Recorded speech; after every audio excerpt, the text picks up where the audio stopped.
میرے رسول پاک صلی اللہ تعالی علیہ وآلہ وسلم کی خدمت میں ایک صحابی آئے، کہنے لگے یا رسول اللہ 5 نہیں پڑھی جاتی 2 پڑھوں گا، اگر آپ اجازت دیتے ہیں تو کلمہ پڑھ لیتا ہوں۔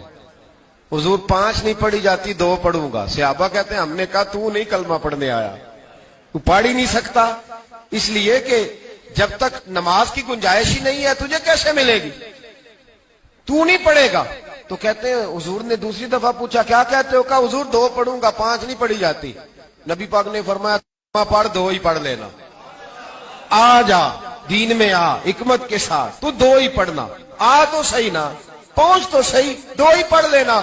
صحابہ کہتے ہیں اس نے 2 نمازیں پڑھنے کی شرط پر کلمہ پڑھا، پورا ہفتہ نہیں گزرا تھا وہ 5 بھی پڑھتا تھا اور تہجد بھی پڑھا کرتا تھا۔ آنے تو دینا بھائی، حکمت تو اختیار کر، اس کو داخل تو ہونے دے۔ ہلاکو خان نے نا بڑی تباہی کی تھی، اس نے مسلمانوں کی کھوپڑیوں کے مینار بنائے تھے، بغداد کے اندر اتنی قتل و غارت کی تھی کہ گھوڑوں کے پیر پھسلتے تھے جب گھوڑے چلتے تھے، اتنا گاڑا خون تھا۔ اس کا بیٹا تھا یا پوتا تھا تگودار خان، یہ تاتاری قوم بڑی سخت قوم تھی۔ خراسان کے ایک بزرگ تھے، وہ کہتے ہیں کہ مجھے خواب میں میرے بزرگ ملے تو کہنے لگے کہ جا جا کے اسے دین کی تبلیغ کر، پیغام دے۔ بابا جی آئے، سفید داڑھی، 2-3 مرید ساتھ، سفید امامہ، سفید لباس، ہاتھ میں چھڑی پکڑی، نورانی چہرہ۔ تگودار خان کے پاس جب پہنچے نا تو اس نے کتا رکھا ہوا تھا، ان لوگوں کے بھی اپنے اپنے مزاج ہوتے ہیں نا، کتے سے پیار کر رہا تھا۔ بابا جی آ کے کھڑے ہوئے، کہنے لگے بیٹے میں تجھے 2-4 دین کی باتیں کرنی ہے، مجھے تھوڑا سا ٹائم دے۔ خود تشریف لائے، اس نے بڑا ہی سخت جملہ کہہ دیا، بڑا ہی سخت، حد کر دی۔ کہنے لگا بابا دین کی تبلیغ کرنے آیا ہے، معاذ اللہ مذاق اڑایا، ٹھٹھا کیا، دین بتائے گا؟ فرمایا ہاں۔ کہنے لگا پہلے ایک مسئلہ بتا پھر تجھ سے بات سنتے۔ کہا پوچھو۔ تو کہنے لگا یہ بتا میرے کتے کی دم اچھی ہے کہ تیری داڑھی کے بال اچھے ہیں؟ جو مرید تھے وہ جلال میں، یہ کیا کہا ہے؟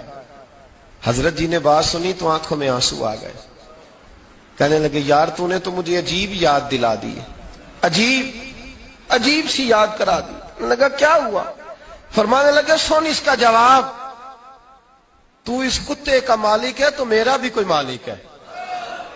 راتی جاگے شیخ صدا میں، راتی جاگ دے کتے، تیتھوں کتے مالک دا در مول نہیں چھڑ دے، پاویں مارو 100 جتے، تیتھوں کتے ایک برکی دا قدر پچھانن، پاویں مالک ہو ون ستے، تیتھوں کتے رکھا سکھا کھا دنے جا رکھاں وچ ستے، تیتھوں کتے اٹھ بلیا چل یار منا لے نہیں تے بازی لے گئے نہیں کتے، اٹھ بلیا چل یار منا لے نہیں تے بازی لے گئے نہیں۔ فرمانے لگے تو اس کا مالک ہے تو میرا بھی کو مالک ہے، اگر یہ تیرا زیادہ وفادار ہے تو اس کی دم اچھی، اور اگر میں اس کا زیادہ وفادار ہوں تو میری داڑھی اچھی۔ وہ کہتا ہے جملہ تھا بابا جی کا کہ کوئی تلوار تھی جو مجھے کاٹ کے رکھ دیا، میرے تکبر کو، میرے غرور کو، ہر چیز کاٹ دی۔ جب بابا جی نے یہ جواب دیا تو کہنے لگا بابا جی آپ تو کوئی صاحب حکمت ہے، آپ کی تو بات سننی چاہیے۔ ادب سے بابا جی کو لے گیا، شاہی مہمان خانے میں ٹھہرایا، 15 دن بابا جی رکے اور تگودار خان کو بھی کلمہ پڑھا دیا اور ساری تاتاری قوم بھی مسلمان۔